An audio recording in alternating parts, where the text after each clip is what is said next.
খবর 24 সাথে আপনাকে স্বাগত। নতুন নতুন খবর জানার জন্য আমাদের চ্যানেলে চোখ রাখুন। নমস্কার, খবর 24 সাথে আপনাদের স্বাগত। দর্শক, 14 বছর পর নির্বাচন, কিন্তু তারপরেও টানাপোড়েন যেন থামছে না। আগামী 7ই এপ্রিল রাজ্যের শত প্রাচীন বিদ্যুৎ সরবরাহকারী সংস্থা সিএসসির আওতায় থাকা সমবায় ব্যাংকে রয়েছে ভোটাভুটি। তার আগেই স্বচ্ছভাবে নির্বাচন পরিচালনা করার দাবি জানিয়ে কলকাতা হাইকোর্টের দ্বারস্থ ওই সংস্থারই এক কর্মী। 2011 সালের পর থেকে সিইএসসির সমবায় ব্যাংকের ভোটে তালা পড়েছে। 2013 সালে এই মর্মে রাজ্য সরকার পুরনো বোর্ড ভেঙে নমিনেশনের মাধ্যমে ডিরেক্টর নির্বাচিত করেছিলেন।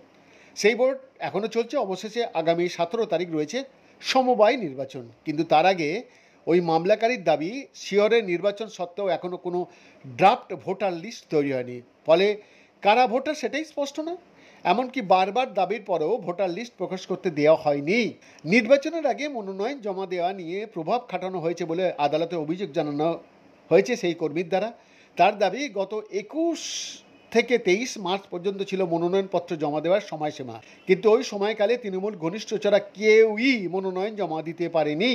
অবশ্য তার আরও দাবি, হাতে গোনা কয়েকজন চুপিসারে মনোনয়ন জমা দিলেও তাদের পরে রীতিমতো মারধর করা হয়। এরপর রাজ্যের পরিষদীয় মন্ত্রী শোভনদেব চট্টোপাধ্যায়ের বিরুদ্ধে অভিযোগ তুলে ওই মামলাকারী আদালতকে জানিয়েছে 2021 সালে সমবায়ের উন্নতির জন্য সিএসসির পক্ষ থেকে 18.5 কোটি টাকা দেওয়া হয়েছিল, কিন্তু সেই বিপুল পরিমাণ অর্থ চলে যায় তৃণমূলের ফান্ডে, যার মূল কাণ্ডারি শোভনদেব চট্টোপাধ্যায়। এই প্রসঙ্গে রাজ্যের মন্ত্রী জানাচ্ছেন, এগুলি সব মিথ্যে কথা। যে ইউনিয়ন একক শক্তিতে 98% ভোট পায়, তাদের মারপিটের প্রয়োজন পড়ে না। বৈদ্যনাথ দাসের রিপোর্ট, খবর 24/7।